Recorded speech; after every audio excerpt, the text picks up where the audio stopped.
নওগাঁ জেলার বদলগাছি উপজেলার দেউলিয়া গ্রামের কৃষক ইদ্রিস আলী গত বছর ৫ বিঘা জমিতে হাইব্রিড জাতের আলু রোপণ করে ফলন পেয়েছিলেন ৬৩০ মণ।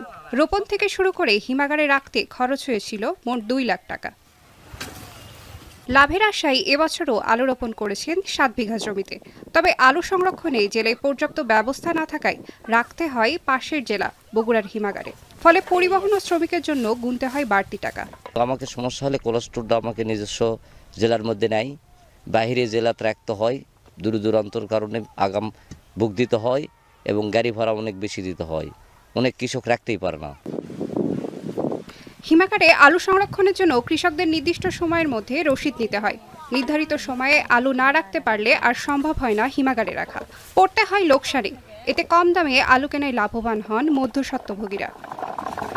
মৌসুমের শুরুতে যখন আমরা আলু তুলি তখন ৩০ টাকা ৪০ টাকা কেজি লাগে, কিন্তু আমাদের দারিদ্রতার কারণে হোক আর হলো ব্যবস্থার কোনো হিমাগারে রাখার বা কোনো ব্যবস্থা না থাকার কারণে আমরা বেঁচে দিই। চেক কাটার পর আমার যাতে দেরি হচ্ছে আর জায়গা পাইনি, জায়গা না পাওয়াতে লাস্টে যাই আমি সেই আলু বেচে দিছি ১১০০ টাকা মণ।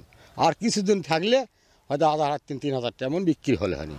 কৃষকদের অভিযোগ, আগাম জাতের বীজ আলু পাশের জেলা থেকে তাদের বেশি দামে কিনতে হয়।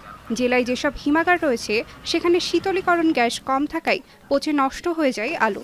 আমাদের হিমাগারে রাখার কোনো সুযোগ বা ব্যবস্থা নেই, যার কারণে আমরা ব্যবসায়ীর কাছে পরে বেশি দামে সিন্ডিকেটের কবলে নিতে হয়। এলা আলু তুলে বড় ভালো বীজ আনলে ভালো ফল হয় না। আবার মনে করেন যে কিছু আলু নষ্ট হয়ে যায়, এটা কোনো জবাববন্দি দেয় না, খুঁজেও পাওয়া যায় না। আমরা বাইরে থেকে বগুড়া থেকে বীজ নিয়ে আসি, এখানে ফলন ভালো হয়। আমাদের নওগাঁর গাছে ফলন ভালো হয় না। জেলায় রয়েছে ৭টি হিমাগার, যার ধারণ ক্ষমতা ৪৬,৫৩০ টন। এবছর কৃষকদের আলু উৎপাদনের আশা ৪,৮৮,১৯০ টন। এর মধ্যে আলুর চাহিদা রয়েছে ১,২০,০০০ টন। উদ্বৃত্ত আলু স্থানীয় হিমাগারে রাখার পর অতিরিক্ত আলু রাখতে হয় পাশের জেলার হিমাগারে। নওগাঁ জেলায় সে তুলনায় আমাদের সংরক্ষণাগার স্বল্পতা রয়েছে। এখানে মাত্র ৭টি হিমাগার রয়েছে, যা আসলে আমাদের যে চাষকৃত আলু সংরক্ষণের জন্য পর্যাপ্ত নয়।